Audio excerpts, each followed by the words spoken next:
when we say data sources, then what do we understand from the data sources term? Okay? Because there are few things like data source. Now here I'm going to start Excel. So here when I say data source, right? So what is it? Data set, what is this? And data model, what is this? Okay. So basically data set and data model is the same thing, we can say, in Power BI. But what are these? And data sources can be further categorized in like cloud data sources or on-premises data sources. On-premises data sources, okay? Fine. And how it is related to the reports and how it is related to the dashboard. Okay. These things we need to understand because these are a few things like which we will be like using in the entire training. Okay. So we should be aware and we should be having a clear cut idea of all these things. Okay. We should not be confused that what is between data set and data source. Okay. Because most of the people says that it is the same thing, data set or data source. No, these are the different thing. Okay. And how the data flows from your data source to dashboard. Okay. How data flows from your data source to dashboard. Now let's have a look of these things: data source, data set or data model, or reports and dashboards. Okay. So here I'm going to give an example to you. Let's say I have Excel and I have SAP, I have Workday, and I have CRM system. I have some data in, let's say, in JSON file, and some data I have in Azure SQL database. So what are all these things? We cannot say like this is a database. No, because Excel is not a database. Excel is a file, although it is can be considered as a database, right? But all these are what? These are the data sources. I'm just explaining it because in Power BI or in any BI system, we use some terms like data source, data sets, data models, and what are these things? We need to be very clear about these things, right? So these are the data source. Now there are some like Excel, SAP, and Workday. So these data sources can be categorized in like cloud or on-premises nature, right? So what is Excel? Excel is on-premises. SAP is also on-premises, let's say. Workday is cloud. Okay. CRM is also cloud. JSON is on-prem, and Azure SQL database is also cloud, right? So these two are the on-premises data source, and these three are the cloud data source. So let me do one thing. All right. So now these three are the on-premises data sources we have here, and these are the three cloud data sources. Fine. Now what we will do, we need to extract the data from all these data sources. Okay. Like for example, I have some requirement of a report or of a dashboard in which I need to extract the data from all these data sources. Okay. For example, some budget data I want to extract from Excel, and invoices data I want to extract from SAP. From JSON, I want to extract the currency conversion data.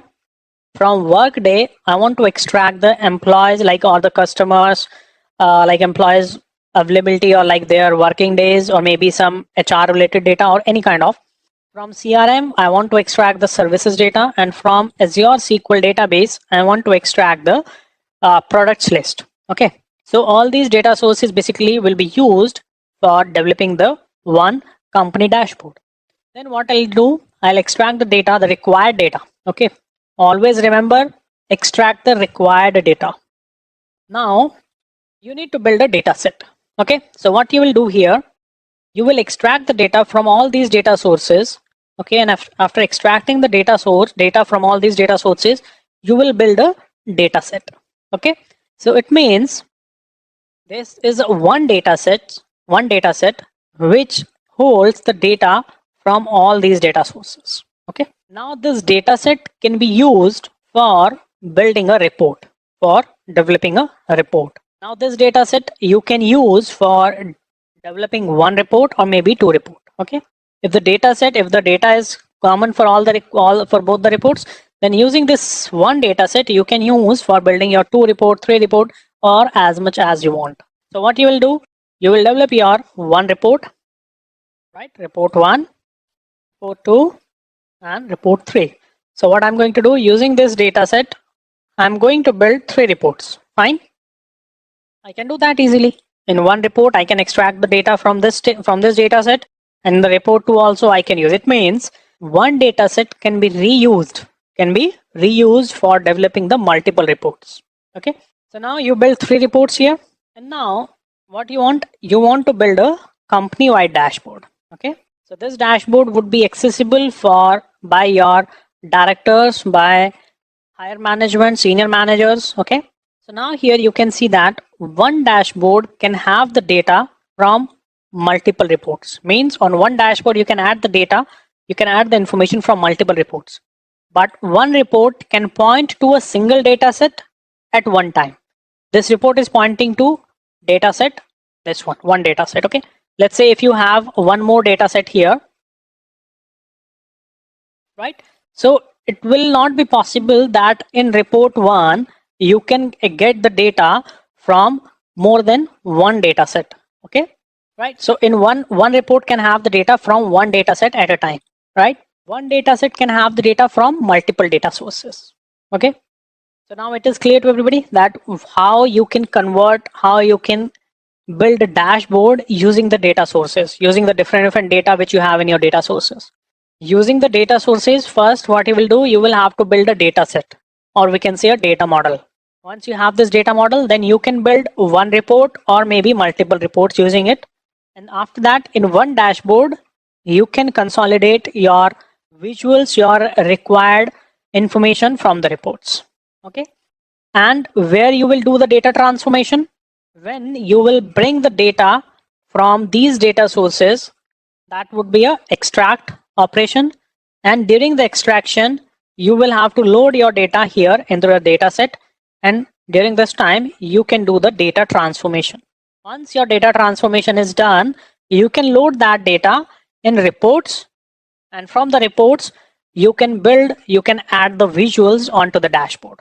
Okay, so this high level design is clear to everybody, that how data flows from data source to dashboard. Okay, so I see a few questions here. Data set is result from transform. Yes, you are right. When we extract the data from data sources, right, during that time we transform the data. First we extract, after extracting it, then we transform it. And the data transformation happens here into the data modeling. That's why we say that data transformation or data modeling. Okay, next question I can see, can we have dashboard using report 2 and report 4 of dataset 2? Yeah, very good question. That's great. So what you can do here, let's say using the dataset 2, you build another report which is report 4, right? Then in the middle of these two things, one thing also now I'm going to add, that is what? Workspace. Okay, so now this dataset 2 I'm using for developing the report 4. This is a very interesting thing. Okay, you need to understand it very clearly. All right, so now what you are doing, using the dataset, you are building you developed your report 4, and now once you develop your report, you have to deploy it somewhere on the Power BI service, right? And in a workspace. So this is your Power BI service, PBI. PBI means Power BI. Okay, so Power BI service. In Power BI service, there's a workspace. So workspace is nothing but it's just a container. Okay, it's kind of a folder where you place all your reports, all your data sets, all your workbooks, everything. Okay, so in one workspace you place. So the question was like, can we do something like using report 2 and report 4, we can build a dashboard, right? Yes, we can do. But if your report 4 is also in the workspace 1, right? If you have placed your report, if you have placed a report 4 in the workspace 1, then you can use that here also. Means now you can create a dashboard using what? Using report 4 and report 2. But your 3 reports are in workspace 1 and this report is in workspace 2. If it is in, these 3 are in workspace 1 and this is in workspace 2, then you cannot add report 4 onto the dashboard. Your dashboard is also in where? It is also in workspace 1. Then you can't add it. Okay. So if your report is in workspace 2, then you will have to create another dashboard, and that dashboard, that would be your dashboard 2, and that will be part of the workspace 2. So basically what I want to explain here, if you can add the reports on a dashboard from the same workspace only. From different workspaces, you cannot add the content from your report on a dashboard. So workspace play a very important role. All right. So you can definitely create a dashboard using your report 2 and report 4, but your report 2 and report 4 should be in a same workspace. Okay, next question. Can we use reports made on different data sets in a single dashboard? Yes, we are doing it. Like, let's say if this is not in the workspace 2, if it is in workspace 1 only, right? It means dataset 1 and dataset 2, and I can build a dashboard, right? So the all things depends on the workspaces. If they are in one workspace, then yes, you can create a dashboard using multiple reports. If workspace is different, then there is no way of like integrating the dashboards, integrating the reports from different workspaces, right? So I can say like there is no communication between different workspaces. Got it? Next question I can see here from can we move reports from one workspace to another workspace, like copy paste? Yes, you can do that. You can move, you cannot move. There's a difference. Move and duplicate, right? So you cannot move, but yes, you can create a duplicate report in another workspace. Okay, you got my point here? You cannot move, but you can create a duplicate in another workspace. Let's say I have report 1 in workspace. I have report 1 in workspace 1. But if I want the same report in workspace 2 also, then what I can do? I can create a duplicate report, this one, in workspace 2. But the report 1 will exist in workspace 1. I cannot move it completely. I can create a duplicate one in another workspace. Okay. But yes, there is another way, like you can redeploy. What you can do, you can delete the report from Power BI service. You can delete it. Okay, let's delete it. Okay, and now you can republish this again in workspace 2. Once you will republish it, dataset 1 in 1 also be published. It means when we publish any report to Power BI service, it means along with the report, dataset will also be published. It was just an overview for you guys. So maybe now you got the basic things. What is the difference? How does it work? Okay, going forward, these things will be more clear to us. Will there be an effect on data source while we are manipulating the data in data set in data model? No. Good question. You don't need to think like if you are adding a new column, or if you are concatenating the column, or if you are making any change in your data during the data transformation, then your data source will also be hit. No, it's a read only. You are not going to write back in your data source. If you changed any data, if you are changing any like if you are modifying, if you are like transforming your data, it means you are doing it onto the data set level, not on the data source level. You can read the data from your data source. You cannot write back any operation, any data to your source. Got it? Next question, I guess, can data source addition is automatic, or do we need to load the source files to get data refresh? Okay, so I think it's one question or two. Can data source additions? So do you mean data source addition means like if I add another data source here like XML, okay, updates. Okay, so data source addition is not possible automatically, but yes, let's say initially you uploaded, when first time you created the data set, at that time, let's say 100 records, 100 rows were there in Excel. Okay, you built your data set. Okay, now next day, let's suppose in your source now 50 rows have been newly added. So now these 50 rows, or like all the 150 records, now you need to update here, you need to refresh here. So that will automatically update here, or it can be updated manually also. It's up to you how you want to enable, how you want to use the feature. In Power BI desktop, it would be manual. In Power BI service, it can be manual or it can be refresh, auto refresh. Okay, got my point? Okay, another good question. Is there a space limit in workspace?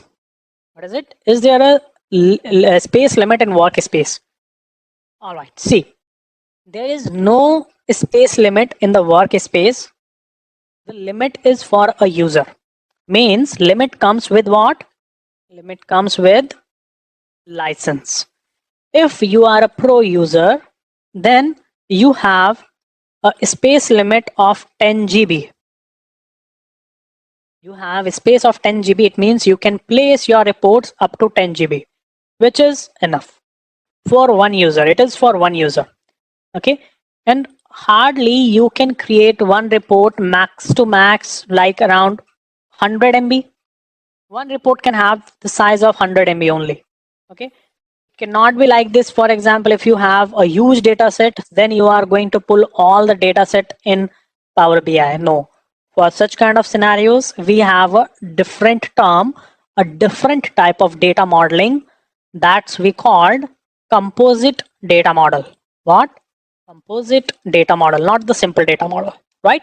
So what is this? That's a different story. It's okay.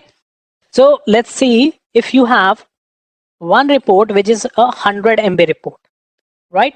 So how many reports you can have? In 1 GB you can have around 10 reports, and it is 10 GB. So it means one user can create 100 reports, and we are considering if each report size is 100 MB, which is too large,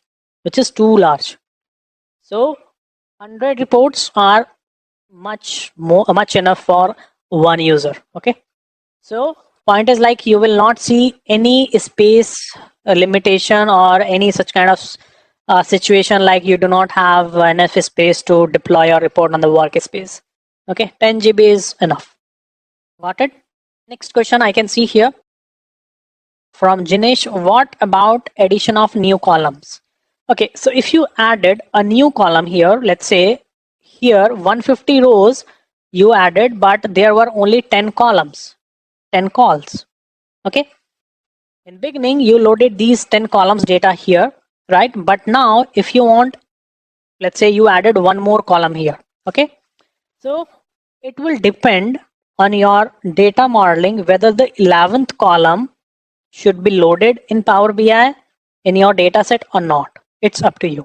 If you want, then you can build your data model in that way, like whatever if you are adding the columns, new columns, then that should be part of your data model. Then that you can do, you can manage here. Or if you want, like, no, always I want these 10 columns. Let's say if now user has added 5 new columns here, then no, I want only the 10 columns here. I don't want to load those new 5 columns in the data set.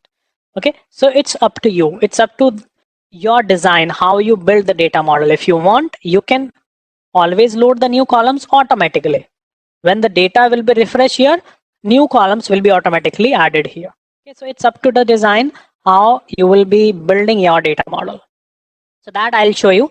It's very important thing. Okay, so when I'll be explaining to you about the data modeling, then I will show an example like how you can manage this thing. Whether do you want to load new columns automatically, or you want to restrict to addition of the new columns in your data model. Okay, but it completely depends on the design of your data model. It's fully flexible. Whatever you want, that is possible. Got it? Okay, guys. So we have talked a lot about the data set, data source. Now let's jump back to our slides. Files, SaaS provider data source could be like Facebook. If you want to get some data from Facebook, if you want to get some data from GitHub, from Jira, or from Google Analytics. Okay, so if you have such kind of data in such resource, in such data sources, then you can extract the data from here also. All right, next is queries. What are the queries? Queries are nothing but these are the terms like which in Power BI we call like these are some programming thing. Like for example, if you want to extract the data from SQL, then what you have to do, you have to write a SQL query. What you have to do, you will have to write a SQL query. Or if you want to extract the data from, let's say from Excel, then you do not need to write any query or anything. Directly you will pull all the data. Once you will pull all the data in Power BI, then you want to create some new column, you want to create some calculations, some measures. Okay, so for that purpose, what you need to do, you need to use DAX. What is DAX? DAX is a formula language which is very similar to your Excel formula language. Okay, DAX stands for data analysis expression. Okay, so this is the important thing, and I would like to say that this is the backbone of Power BI modeling and Power BI visualization. So this is the most critical thing and the most important thing when you develop any Power BI report or when you work in any Power BI project. So it will be like something like which on which we will focus more. Okay. So using DAX, basically you can create some formulas, you can create new columns, new tables, right? Although all of you are like business users, so most of you are like business users, so that would be very easy for you to understand, because if you are familiar with Excel, then DAX is very easy. But for such kind of such people like who never worked on Excel, who don't know how to create a like VLOOKUP, how to create pivot, how pivot works in Excel, if they don't know such kind of basic things, then it might be a little bit difficult for them to understand the DAX, how DAX works. Okay, but DAX is like around 70% same as to the Excel formula language. Data transformation can have multiple options, multiple things which we can perform. When we say like we need to perform the data transformation, so it can consist like data cleaning. For example, if you have some duplicates, you have some null values, blank values in your data, so all that dirty data you need to detect and you need to handle. Whether you want to remove, whether you want to filter, or whether you want to replace that with any other value. So that depends on your data and on your requirement. Next, we do the formatting. Formatting means like, for example, if you want to concatenate the columns, you want to sort your data, you want to like replace the values. Okay, so all these things you can do in formatting step. The next you use the key lookups. Key lookup is basically something like which you use for building the star schema. Star schema means one fact table and other are dimension table. As of now, you can understand like fact table is your transactional data and other tables, dimension tables, are your master tables, master data, like customer, state, city, country, product categories. All these are the dimension tables. Okay, and let's say invoices, ledger entries, all these tables are your fact tables. Okay, so if you want to do a join between your tables, for example, you want to look up in another table and based on that you want to extract some data from another table, all these things you can do in data transformation step. Next, we can do aggregation also. What is aggregation? Let's say you have a transactional level of data, but in your report you do not want to show transactional level like line level data. You want to show the aggregated data only, right?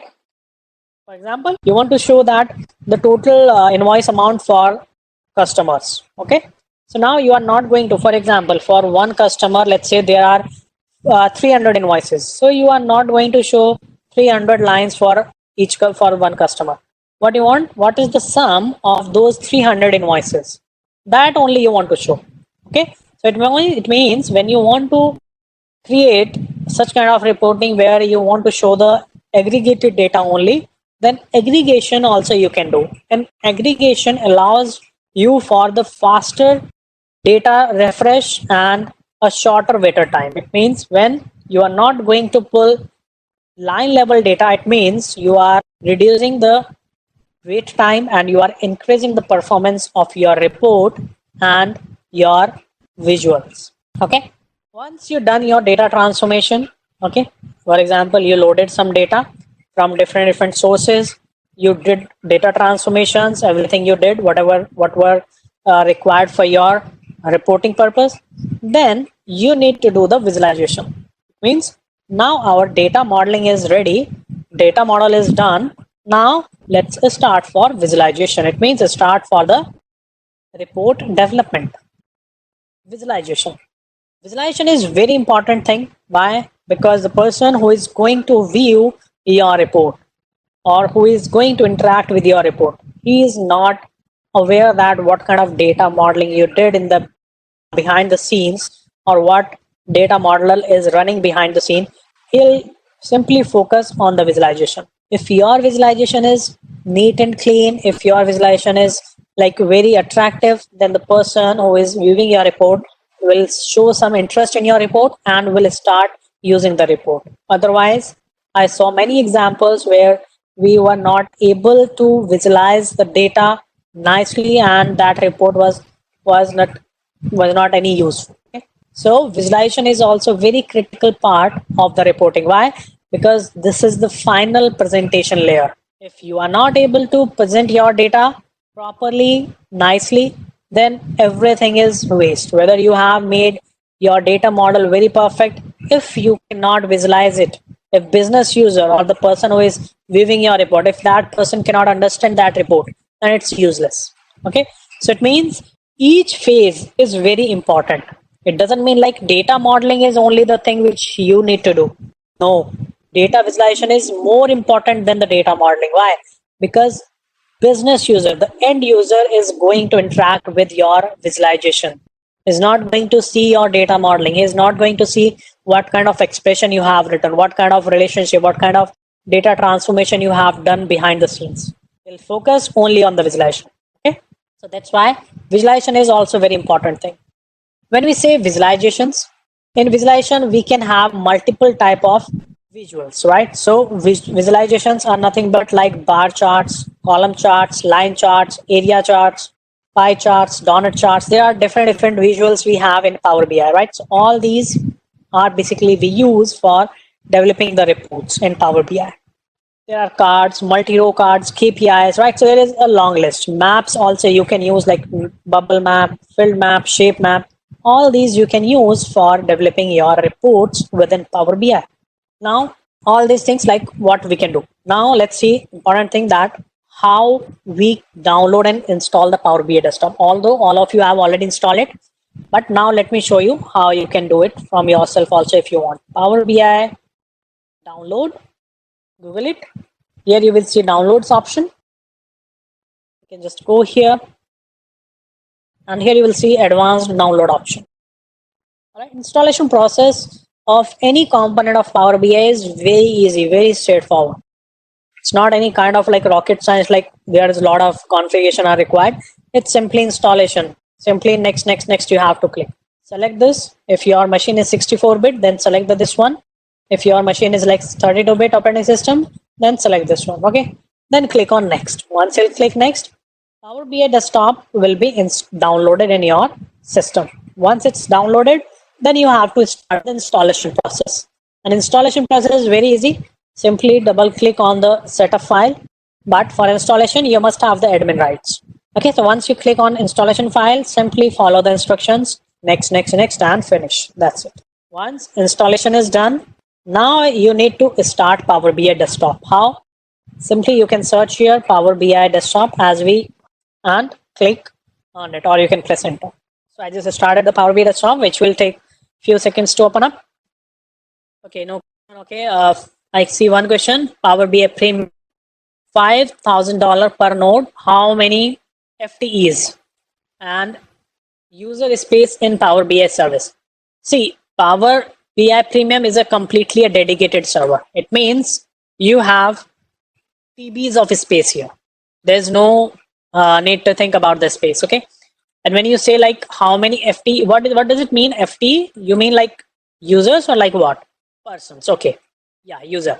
So it depends. right? But in one node, ideally you can put around like 1500 to 2000 users. Okay, if you have more than 2000 users, then what you have to do, you have to go for the another node. It means for two nodes. This is the P1 node, so it means you need to go for P2 node, and P2 node will increase the cost also. Okay, so ideally like around 1500 to 2000 users can use Power BI efficiently. Okay, all right. Okay, so here you can see Power BI Desktop now has been started. This is just a welcome window. You can close it. And now you can see this Power BI Desktop. Okay. In Power BI Desktop, first of all, you need to always make sure that you are working the latest, you are using the latest Power BI Desktop. How to check it? Go to Help, About, and here you can see this is the latest one. Okay. All right. Okay, so that's all for today's session.